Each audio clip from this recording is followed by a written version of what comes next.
Hello everyone, in this video I'll teach you how to destroy game objects with the click of a big red button. We're going to want to start by making a new UI button. Then I'm going to edit the size of that to make it easier to press by clicking on canvas and pressing the F key.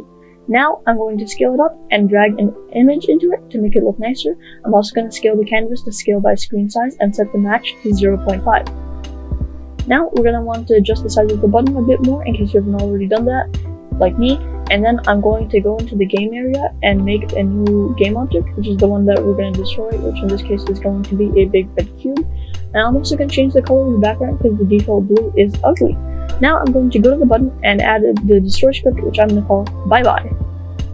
In that script, we're going to want to start off by deleting our start and update functions and replacing them with a serialized field, and then on the next line we're going to make a new game object called target, and then we're going to want to write public void destroy game object and then destroy target, but Visual Studio was not being nice to me and I was clicking tab, so that's why I messed up a little bit while writing it.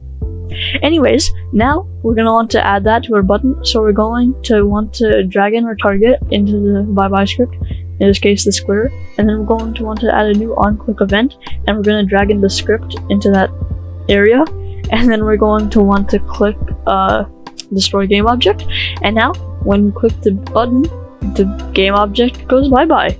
That's all. Thank you for watching, and feel free to subscribe. It's free and you can always change your mind.